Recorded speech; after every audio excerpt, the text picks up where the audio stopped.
Don't look now, but Indiana's getting ready to take over college football.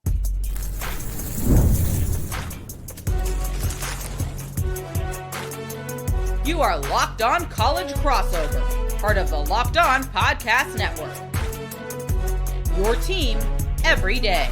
That is right. It is a crossover episode to talk some Big Ten conference football and got a national title. The Big Ten wants to expand the playoff to 16, even 24. Indiana on the cusp of being the face of college football. My name is Zach Seyko. I'm the host of Locked On Nittany Lions. He is Jacob Goins, the host of Locked On Hoosiers. And thank you so much for making this crossover episode your first listen or your first watch for today. Today's show is brought to you by Game Time. Download the Game Time app, create an account, and use code LOCKEDONCollege for $20 off your first purchase. So, Jacob, this is going to be a fun episode for you. It's very Indiana.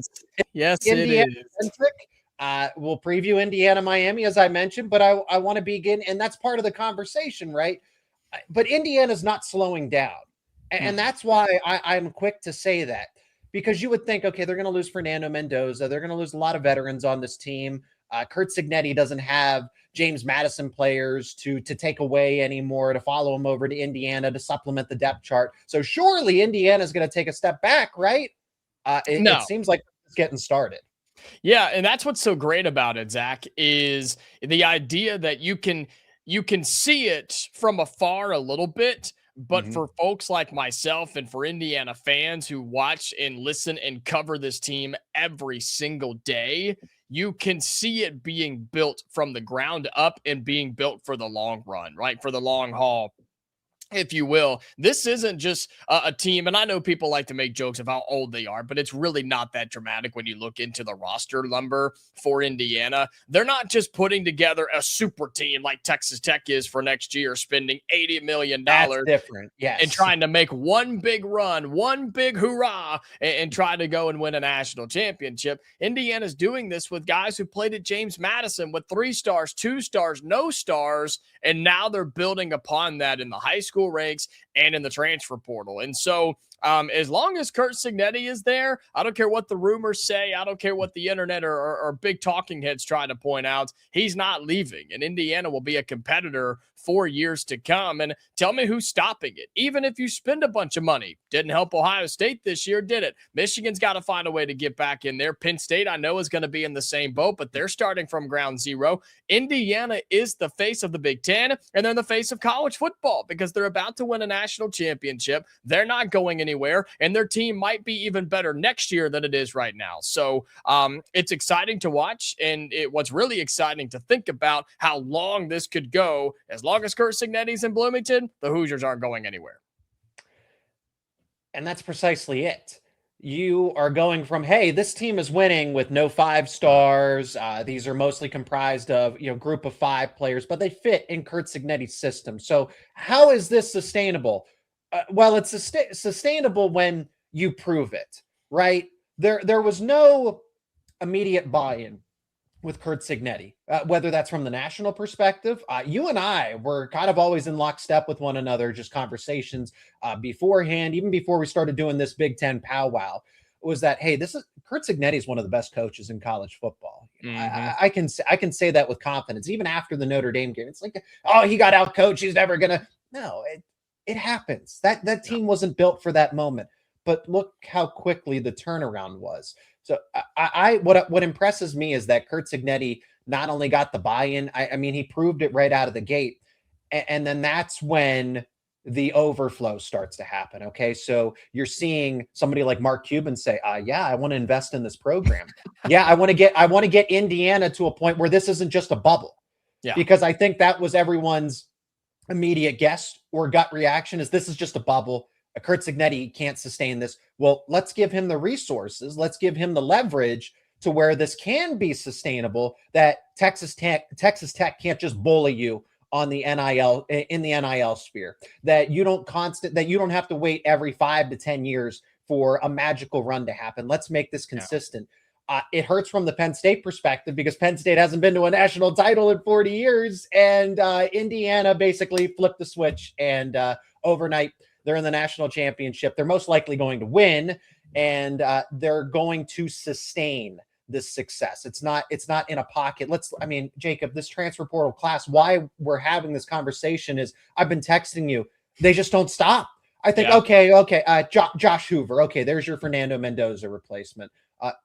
You got Nick Marsh. Well, there's your 5-star caliber player. I think Nick Marsh is if you surround him with the talent, one of the best receivers in college football. I said he was a top receiver in the Big Ten. He's just dealt with injuries in the past. Then you go and get former Penn State quarterback A.J. Harris. That's a good player if you put him in the right defense. You're getting Wisconsin offensive linemen. The talent, the buy-in from the outside is now there across the board. Okay, so you have the buy-in within Indiana. Now you have the buy-in outside of it. It's not just James Madison, group of 5 players that are just looking for a spot. Nick Marsh wants to be there because he knows he can develop and he can win. Same thing with A.J. Harris. Same thing with Hoover, with Brunner from Wisconsin. I continue to add to this list because these are outstanding.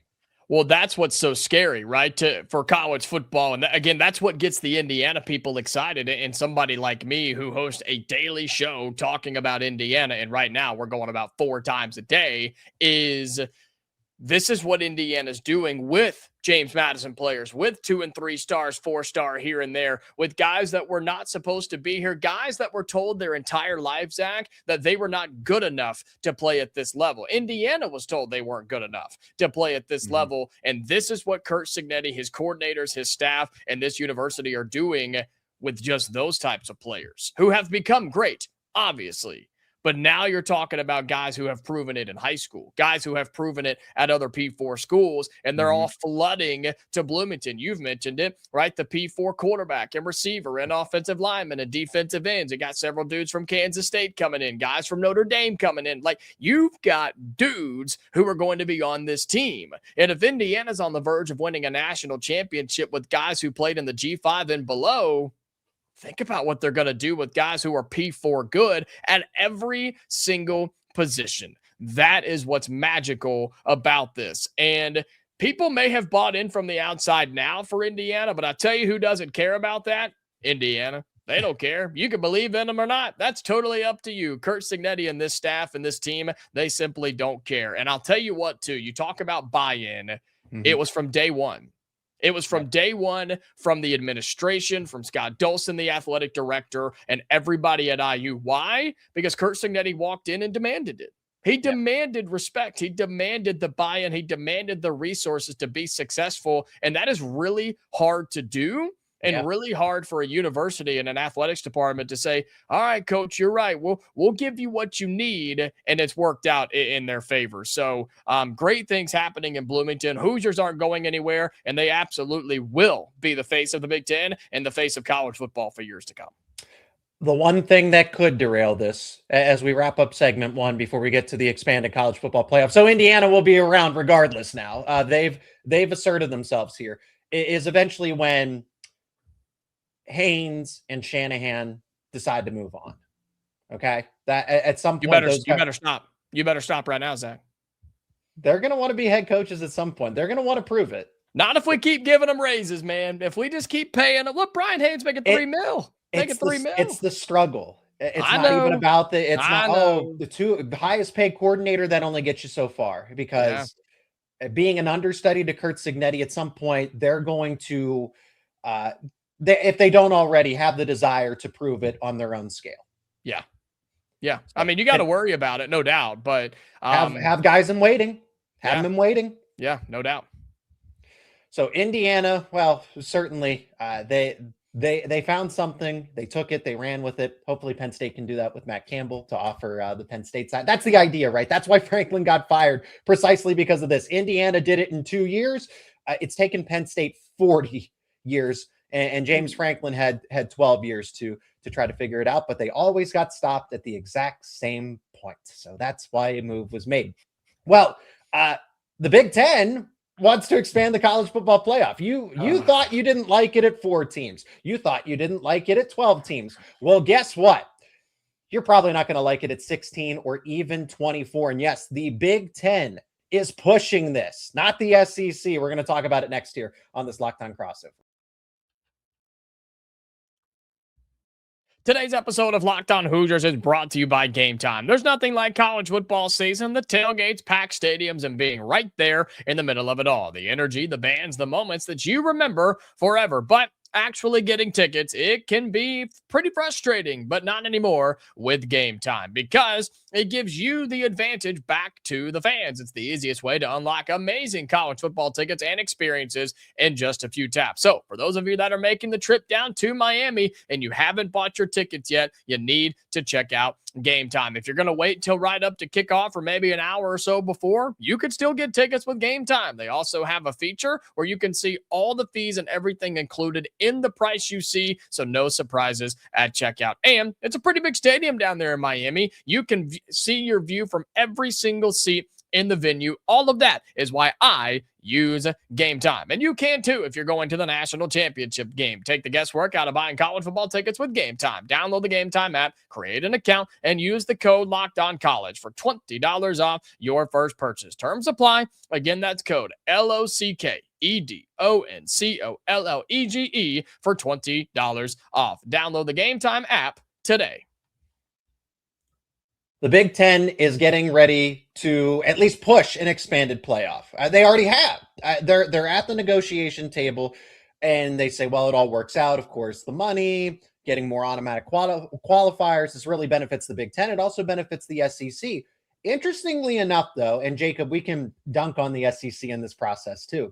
Yes. Because the SEC, shouldn't they want this? They're the ones that are actually pushing back against it and saying, whoa, this is a little too much. This is a little too fast. As much as we want, maybe it's an ESPN thing. Maybe it's the SEC bias for the most part across the board from the national media. Oddly enough, the SEC is the one that is kind of pushing back on this. There might even be a 28 team model on the board. So here's what the Big Ten wants. The Big Ten wants 24 teams. The SEC still wants to gradually get to 16, meaning probably 14 and then 16, whereas the Big Ten wants to jump to 24. Your thoughts? I hate it. I Personally, hate it too. I do too. Personally, Jacob Goins hates it. It's a waste of time. Understand from the Indiana perspective, if you want to have an expanded playoff just to better your odds of getting into the postseason and the playoffs. But yeah, whatever. I mean, whatever the case may be. But if Indiana's going to play at this level that they're at right now, or even anything close, you could play a 4-team playoff, and Indiana's going to get in most years if they continue the level of play they're at right now. But no, expansion is not good for the college football playoff. I think we have seen that over the past couple of years, and it's so wild that we introduced the 4-team playoff. We ran with it for a decade plus, and then we were like, let's change it. And then 2024 into 2025, they basically admitted afterwards, Zach, that it was a litmus test. It was kind of a guinea pig. It's like, ooh, well, we're going to have these seeds and they're actually not going to relate. They're not going to relate to the rankings. And then they realized that was kind of stupid. So let's change that up a little bit and let's move it around and change it some more. And it's like, man, we're talking about people's lives. We're talking about careers. We're talking about college football players and their eligibility. We're talking about winning national championships. Yeah. And the college football playoff and the committee, or whatever they want to call themselves, they're just screwing with it. They're just completely, just lollygagging, if you will. And the fact that the SEC right now has completely changed their stance on this of, well, if we have a bigger playoff, we'll get more teams. And now it's, whoa, never mind. Conference isn't as good anymore. We don't want as many opportunities for the Big Ten, or God forbid the Big 12 or the ACC start getting good too, and they get more teams into the college football playoff. So SEC is always going to change its mind to what benefits the SEC. That's just how Greg Sankey and their guys work. Might as well. The Big Ten just needs to show up and play football. I don't care how many of you get in, show up and play. It's the best conference in America, and they're going to be just fine. But my opinion, I'm an anti-expansionist. Always have been, always will be. It's got to stay at 12, and the proof is right there, because in Indiana blew out Alabama. Then they blow out Oregon. Okay, I don't even, should we shrink? Should we go back to 8 teams? I mean, I know we were never there, but I feel four is too few. I like 8. I like that number. But yeah, Indiana just goes and crushes I know Alabama was the 9 seed, but they would have been the 8 seed technically in this instance of the second round of the playoff. So that's my point. I don't want to see a number 1 seed beat up on a 16 seed. I'm not interested in that. Right. That's my point. I don't want the expansion because then you'll get some upset. You might get some upsets amongst the lower seeds there. But I am not interested. I would rather watch a competitive bowl game between 2 8 and 4 teams as opposed to if it's Indiana, if it's Ohio State. I'm trying to think of the teams that are going to be mostly competitive next year. Notre Dame, right, is making power moves in the transfer portal. Yeah. I don't want to see any of them beat up hypothetically in the 2014 playoff. It's not tomorrow. I'm not trying to say that, but for the sake of the conversation, Notre Dame beating up on whomever, right? Okay, so you get you have more G5 teams in. Great. So we get to see Oregon beat up on James Madison again. Right. They proved this year they don't belong. I'm sorry. They proved it. They had 2 shots this year, Zach, to prove why they belonged. And that you can say that that's a lot to put on the Dukes and the Green Wave. And yeah, it was. But they had all the cards in their hands representing the G5 and they blew it. I don't want to see Ohio State play Tulane. No. In one of the opening rounds. I don't want to see Indiana play North Texas. I would rather see North Texas and James Madison play in a separate group of 5, group of 6, whatever we're calling it, playoff bracket. That would be so much more interesting. What it is, look, we're in the Big Ten with Penn State and Indiana coverage. Okay. I get this. It is strictly a leverage play. Again, let me rehash the details here. The Big Ten is basically pushing a 2014 playoff with what would be potentially up to, if you go with the 28 team, 7 automatic qualifiers for the Big Ten and the SEC, and then 5 for the ACC and the Big 12, and 2 group of 6 automatic qualifiers, and then 2 at-large bids. That's the 28 team blueprint. The 24 team is 4 automatic qualifiers for each of the Power 4. Okay, so there's a little more diversity, I guess, in this. It's a little more balanced, if you will. That's terrible. No conference is good enough, even with the Big Ten. No conference is good enough to have 7 teams represented in the postseason. That's idiotic. Look at the Big Ten this year. Let's see who would get in. Yeah, there were 7 teams capable of getting in from our conference. No, we were extremely top heavy this year. It was Indiana, Ohio State, and Oregon. And then the drop off was pretty significant. USC, Michigan, Iowa, Washington. Those teams did not belong. Clearly, they didn't belong in a college football playoff. Do you think those teams put on a good enough performance in the regular season to have a chance to win a national championship? Heck no. That's horrific. And the SEC is even worse in that example. Give the SEC 7 automatic qualifiers. Alabama, who was supposed to be one of the better teams in the conference, ends up getting absolutely bludgeoned by Indiana. And Ole Miss, without a head coach, ends up beating Georgia, who was pretty much the favorite outside of Indiana to win the college football playoff. So I guess that's SEC on SEC situation. So Georgia should have been in a better spot. But here's one more thing I'll throw in this conversation before we preview the championship game. The SEC has taken a major step back. This it is not a 1A, 1B. If I'm the SEC, I am worried about the Big 12 and the ACC. The ACC is in the national title game. The SEC is nowhere to be found, was made an example of. So was the Big 12, right? Oregon stuck it to Texas Tech. But that's where I would be worried about the SEC. I'd be worried about the Big 12 trying to pass you up. No doubt about it. The money in that conference right now is ridiculous, and I'm not a fan of it. I want to make that very clear. I don't like the direction we're heading in college football, but you got to adjust to the times. Indiana did. Penn State's trying to, right? They fired a guy and they're bringing someone else in, and I'm sure they're going to back him and give him what he needs. But that's the difference, is the SEC just, they were riding high for a long time, and it's almost like they were doing something that everybody else wasn't. And now that all the other teams get to do it, Now we have a level playing field. Funny how that works out. No wonder they're mad and trying to change all the rules across college football. So, no, the Big Ten, they can push for whatever they want. But at the end of the day, I think teams like us, Zach, I think like Penn State and Indiana and Ohio State now, they are going to be there. They're going to be around, whether it's an 8-team playoff or an 80-team playoff. Our teams will be involved. You just got to show up and play the games and win however many of them you need to.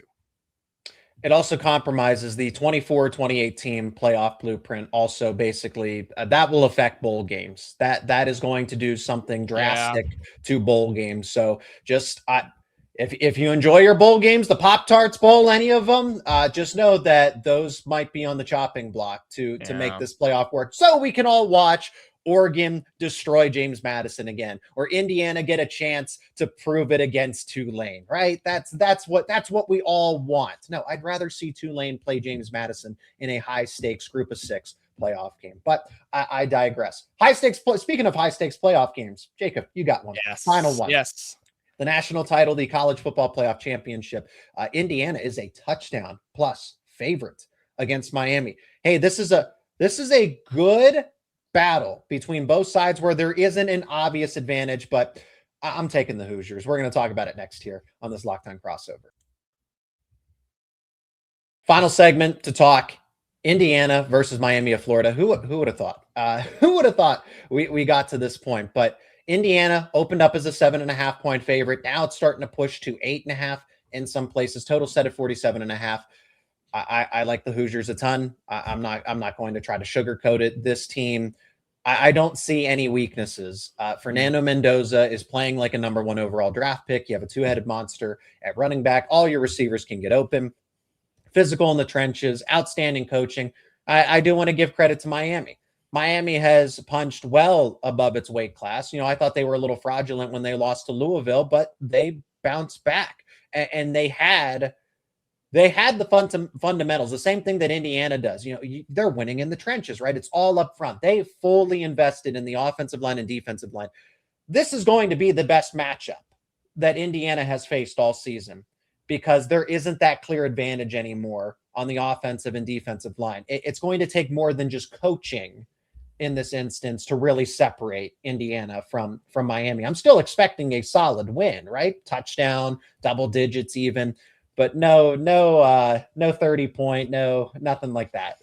Yeah, this game, it's funny because the Oregon game, I felt good about it, but I thought it was going to be a defensive slugfest. I had it low scoring, like 21-14, 24-13, something weird in that game. Yeah, and it's the playoffs. Yeah. Yeah, because there's so many positions when you put those two teams on paper that match up extremely well. Indiana and Miami is the exact same way and then some, right? We know about Miami's defense. They're solid on all 3 levels. Their defensive front is nasty. Their secondary is opportunistic. Does that sound like somebody else you know? Yeah, it sounds like Indiana's defense, exactly. Whose defensive front is nasty and their secondary is opportunistic. That's just what they do. Both teams have a pick 6 in the college football playoff. Who would have thunk, huh? And so you look at that, and then you compare. I think the defenses, I know they don't play against each other, but I'm just talking about on paper. Yes. Defenses are just about a wash for me. I think Indiana's better, just biasy and statistically, but they're about a wash. So then it comes down to the offenses, and it comes down to who can execute better against a top 3 defense in college football. And I'm taking the Hoosiers. Of course, I'm taking the Hoosiers. I'm taking the Heisman Trophy winning quarterback. I'm taking a running back duo of Roman Hemby and Kalon Black, who have yet to be stopped this year. And I'm taking receivers, as you mentioned, that are going to get theirs. I thought Oregon was going to stop Elijah Surratt. They put their best guy on him, and he still absolutely tore him apart. I expect him to play well in the national championship game. I think you will be reminded that he is not the only one in that receiving room. I think you have Omar Cooper. I think you have EJ Williams. I think you have Charlie Becker, all those guys, and Riley Nowakowski too, the tight end. Indiana's got options. They have weapons, and they've got to do throwing the football that's ready to play on an NFL team right now. I'm not worried about this game. I think Indiana wins. My score prediction has been 31-14, 31-17, somewhere in there. That's what I've been talking about all week long. I'm sticking to my guns. And if Indiana plays 75% of their best football, they're still better than Miami, in my opinion. So, yeah, give me the Hoosiers. I think by halfway through the fourth quarter, we'll be celebrating a national championship. I'm concerned if I'm Miami. You had the football for 41 minutes and you barely beat Ole Miss. It took the box score says that Miami should have won by 3-4 touchdowns. Yep. How you had to put a comeback game winning drive together is beyond me. I'm also waiting for Carson Beck to have one of those self-destruct moments. No doubt. This is definitely the case. If you can get Oregon to do that, and I know Dante Moore's still fairly inexperienced, but he's extremely talented. You can definitely get that from Carson Beck in this moment, even though he has looked better, but he will have one of those games. When is it going to happen? I don't see him putting together that tough as nails, assassin type of mentality at quarterback to really lead them to victory here. Again, with the way that they were able to bully Ole Miss up and down the field and only win by 4 and needed a come from behind drive. That's a major concern to me. They're also undisciplined. They committed a ton of penalties in that game. Yeah. Ole Miss, may I remind everybody, did not have their head coach and went through a huge change. But Miami's here. It's a home game. It's a home game. Does that concern you at all? Nope, not at all. Indiana fans traveled very well to Atlanta. I expect them to travel well to Miami. I know Miami's going to have all their old school fans there. I'm sure it'll be a celeb fest as well. And I think it'll be a great spectacle for college football. But sure, you can put that as an advantage for Miami, but they're going to need it because here's the thing, and I'll leave you with this. If Indiana's defense can wreak havoc on Julian Sayin in Ohio State, if they can wreak havoc on Ty Simpson in Alabama, and they can wreak havoc on Dante Moore in Oregon, all 3 games in a row, they could wreak havoc on Miami and Carson Beck. I'm not worried about it. Confidence, arrogance, cockiness, whatever you want to call it, I've got it. And Indiana would be the first team ever to be 16-0 and bring the first national championship to Bloomington. I feel good about it. I can't wait for Monday. Miami just doesn't score a whole lot. They're very weak on offense. They're not going to be able to shorten this game, which is exactly what they're going to try to do. Indiana is going to try to get this, turn this into a track meet early on. They'll create a significant advantage. And then that's going to, so I'm actually expecting a few more points in this case because Miami's going to have to throw the football around. Okay. I will go 42-24 just because I think Miami is going to be forced to play up tempo. They want to force a rock fight. Indiana knows that. And then eventually there's just going to be so many points scored at that point, trying to keep up with Indiana, kind of like the Oregon game. We saw the blueprint there. Hey, that's going to do it for this Locked On crossover. He is Jacob Goins of Locked On Hoosiers. My name is Zach Seyko of Locked On Nittany Lions. Thank you so much for joining us on this episode. Let us know your thoughts down in the comment section. Be a part of the conversation. We do this weekly, so we'll have more Big Ten coverage in these crossover episodes in the not too distant future. Jacob, thank you so much for the time. Appreciate your perspective as always. Always appreciate it, my man. Go Hoosiers.